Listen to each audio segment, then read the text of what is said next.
Welcome back to Social Impact Live. Durell Coleman here to talk to you a little bit more about creating social impact, meaningful and lasting change in our communities. Today, I want to continue with the series that started a couple days ago, talking about the 3 ways to change the world. What are the 3 ways to change the world? What are the 3 ways to create social impact? And so far, what we've talked about we've talked about direct impact, which is where we use our time and energy and resources to directly help those in need. And this is a powerful method of creating change that is really the foundational unit for all sorts of change. We then talked about systems redesign yesterday, which is where you alter an existing system to better serve the people that it's intended to serve. So systems exist, they create repetitive outcomes, and they exist in many ways to replicate the same outcome over and over again. So systems redesign is about changing what the system replicates over and over again. And then today, I'm going to talk to you about this third method, which is designing a new system. All right. Designing a new system and systems redesign have a lot of things in common, but they also have some very specific differences that are important to point out. And I want to take you through those today. All right. So as we think about who is it who is focused on systems redesign, the answer is that, designing a new system. Who is it who's focused on designing a new system? The answer is that designing a new system is ultimately an entrepreneurial endeavor. It's something where you are creating something new, something that didn't exist. And so while there are a number of people who can do that, teachers can undertake designing a new system. That can be the profession someone comes from. Someone can be an entrepreneur like myself, or a consultant like myself who happens to also be an entrepreneur. Someone can work in an existing organization.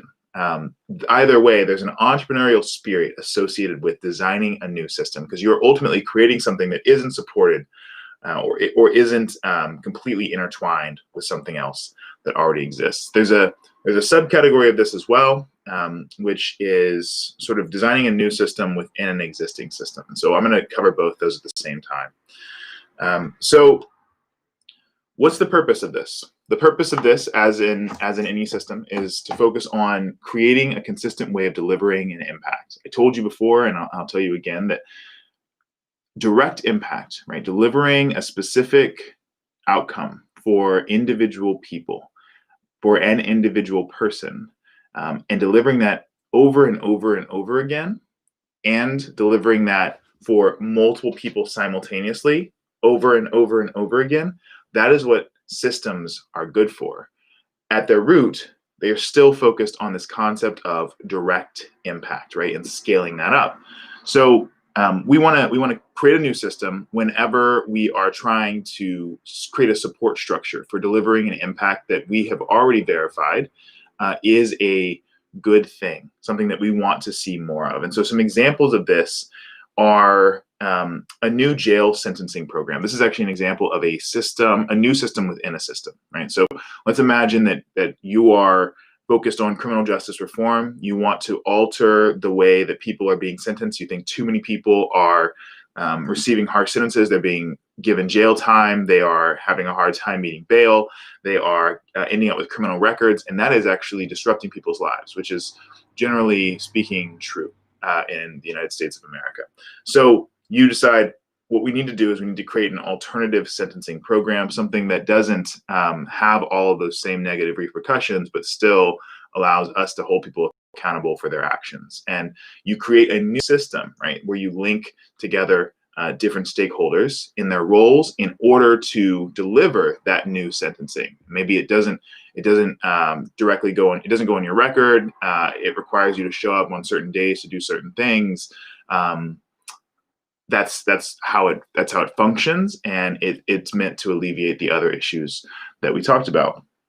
Another example of this would be the conversation that's happening nationally right now. So there's a conversation nationally happening about abolishing the police and abolishing prisons. And so just to break that down a little bit, there are all sorts of shades of belief within those words. They're very big words that capture a lot of possible interpretations. But what I will say about them is that were you to abolish the police, were you to abolish prisons, that would be a situation where you would need to design a new system to deal with the fundamental thing that police and prisons are currently supposed to deal with, which is people who are threatening to other people, people who are threatening to society, people who threaten to create harm in society.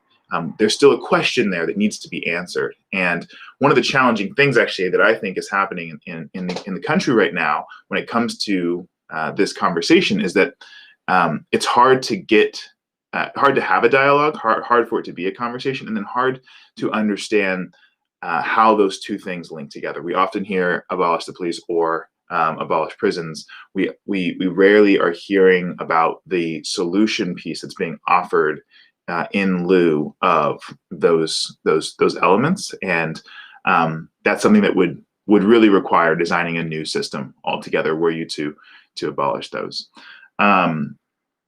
Another example would be we have a public school system in the United States, right? So to say a systems redesign would be me going in and saying, I am going to alter how the public school system, which touches millions and millions of students' lives, I'm going to go in, I'm going to alter how that functions in order to alter the outcomes it produces, right? And that's a great example of we've got millions of kids every single day, and we're delivering individual impacts over and over and over and over again to those kids. So it's direct impact multiplied. So that would be systems redesign if I design the public school system. But an alternative to that is someone setting up a private school or a charter school, something that is outside of that existing system, right? And so you can with that alter the curriculum that's taught. You can alter the flow of the classes. You can alter a lot of the requirements. You can alter all sorts of things as you go about that process. And two more examples here. One would be, there's an experiment in Stockton, California recently by Mayor Michael Tubbs, who put in place a universal basic income, right? That would be an example of a new system. It wasn't something that already existed. And it actually gets at one of the reasons why you would want to start a new system. Why is this beneficial at times versus redesigning the existing system? Considering that to be a system within a system in some ways. The last example I'll give is a program that we run from the education space called Design the Future, where we teach high school students to design products for people with disabilities, for and with people with disabilities. And I've been asked over and over, you started this program where you teach these kids to create these products. Why don't you, or why didn't you, go into schools and say, hey, schools, I want to offer this program. I want to alter what you currently have. And the answer is that Design the Future as a standalone program was intended to prove something was possible. And this gets to the core meaning and value in some ways of why you would want to design a new system. When your goal is to prove that something is possible, when you want to demonstrate that without the constraints of the existing system, here's what we could do, then you design a new system because what it does is it has the potential, the power to put pressure on the existing system to change in some way. And that change is either that you will pressure that existing system to adopt what you've created, or you will replace that existing system in some way. Yes, so those are the two major reasons for why you might do that. So Design the Future was created as a standalone summer program, and the goal there was to demonstrate, in addition to other things, that high school students could change the world. That they could create things in as little as 6 days that absolutely alter people's lives, their quality of life, as verified by those people. That problems that hadn't been solved for 10 and 20 years could be solved, and they could be solved by 15 and 16-year-olds. That in some ways we were leaving really important issues out of our national conversation and out of our efforts. Which is the origin of Design the Future was in some ways a response to the greatest innovations from our day recently were Instagram and Facebook and Snapchat and a bunch of tech solutions, which have definitely connected us in a lot of ways and been helpful in the world, but they have not addressed deep quality of life and poverty related things. And I really wanted high school students to be able to do that. If I take the alternative approach and I say I had gone into an existing system, I would have had to accommodate the schedules of the school system, right? I would have had to accommodate the constraints and the restrictions the system had in place. And what that means is that I wouldn't have been able to prove the full value of what's possible by not having those constraints in the first place, right? So those are some examples. I'm going to jump back into that point that I made before. So why do you want to do this, right? You want to create a new system when your goal is to prove something is possible, right? You want to challenge the existing system to change, or you want to replace that system, right? And new systems are a really great way to create a data point where it's hard to deny what's possible within that. They have the caveat of saying, well, that's a new system. It doesn't operate over here. It doesn't work in this place. It's only good for those people, etc. That's something that you have to counter later on. But it is still a useful way of demonstrating what is possible. I like to think of this as the new system operates under the prove it principle, right? The prove it. So, if you want to create lasting change in the world, one of the most powerful ways to convince people that your idea makes sense is to demonstrate that it makes sense, is to prove it already. Say, not only do I believe this is possible, I'm not just full of hot air.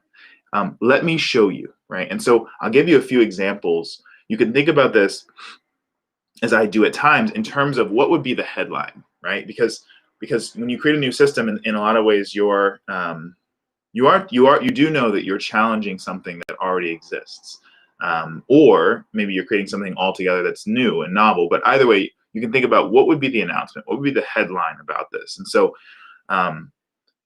you can imagine one. If your goal is to create an alternative to the police, you want to replace policing, you want to abolish the police, if that's your goal, and then you would want to build something, ideally, that says this town hasn't had police for 7 years, or this town's experiment to run without police officers for 1 year has resulted in the lowest crime rates in the country. Something like that, right? That would be a proof point. Let's imagine that was a 15-year time frame. That would be a proof point. Whenever we are looking to implement major changes that are going to affect millions and millions of people over and over and over again, logically and I think appropriately, we are looking to say, well, give me an example of where that's worked to affect a smaller number of people over and over and over again, so that we can see how we might be affected as well, right? That is the principle that we're operating under. And what I'm trying to bring to you here is the process. I want to bring to you the thought process behind creating the type of change that you want to create in the world. And this is one of the most powerful ones here, right? Can you prove that what you're saying is true? Can you demonstrate the effect that it will have on the lives of other people before those people have to experience what it's like when you implement something that's never been tried before en masse? And in general, this is how the government works as well. Adopting something new. The example I will give will be the Affordable Care Act, or Obamacare. It wasn't actually a new thing altogether. It's new for the nation, but it wasn't new. It had actually already existed largely in the form that it exists now, and was put in place by Mitt Romney when he was governor, I believe, of Massachusetts. So that's a system where they looked out and they said, what's worked before? What's something that's going to be palatable? This works, right? And we had seen those examples in the conversation about healthcare right now. Those who want a national healthcare system, they're not just making the argument based on nothing. They're making the argument based on, look what Canada's doing, look what Britain's doing, look what the Scandinavian countries are doing. They're pointing out these examples because they're using this prove it principle to try to show people and convince people this thing could work for them, right?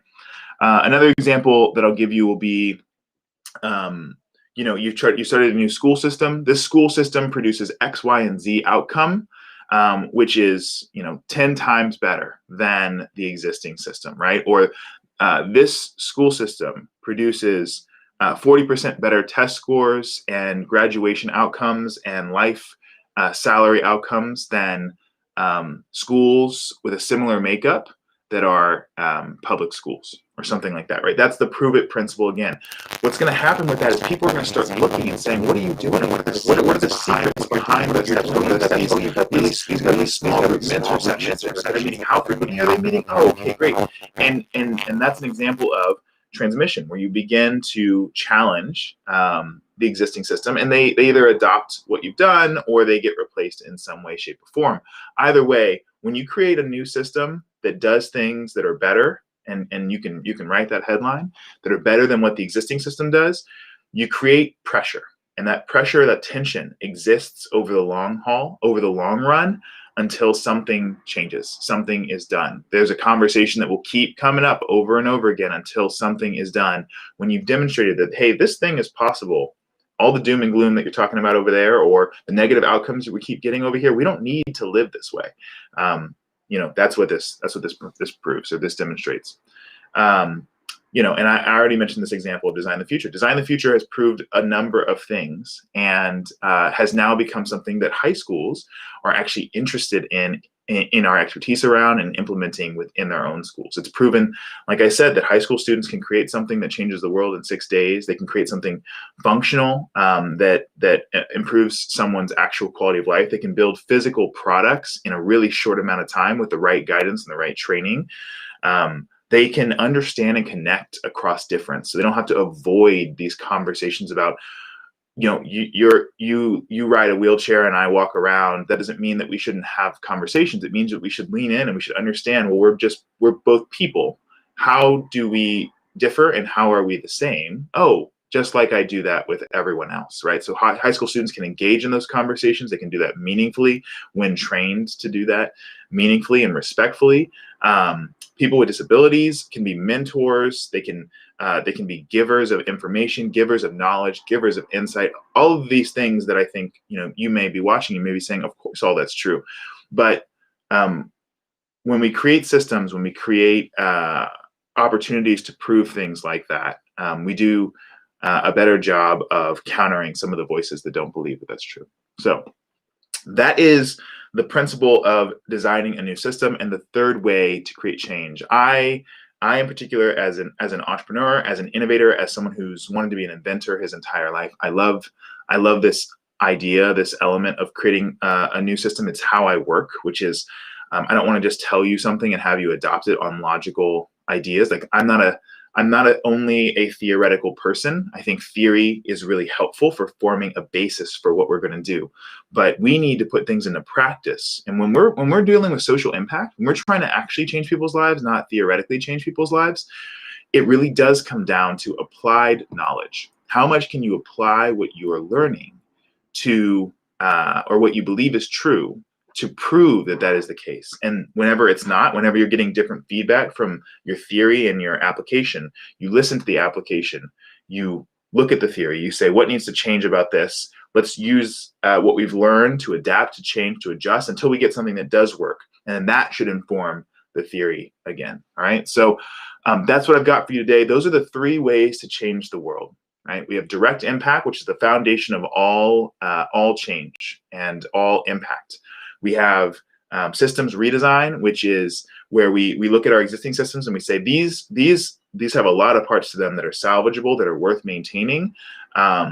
Let's alter some of the elements of how those pieces relate to one another, how the people relate to one another, how their roles relate to one another. Maybe I can go into that in a future session about the levers that you can pull on to alter an existing system.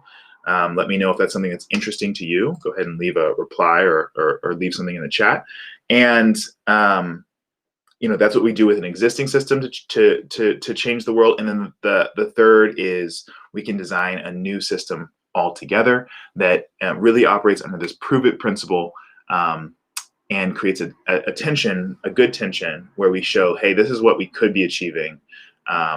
and this is what we've had. It also operates under the prove it principle of saying, hey, this idea that we thought was really great actually didn't work at all. And that means that when we do it that way, when we build a new system to prove or demonstrate our concept, when it doesn't work, it doesn't affect hundreds of millions of people. It affects thousands of people over and over for a shorter period of time, which makes it a more containable set of negative outcomes, and makes the test a lot more understandable, and we can deal with that. So that is what I have for you today. Those are the 3 ways to change the world. I'll be back tomorrow with another episode of Social Impact Live. Looking forward to see you then.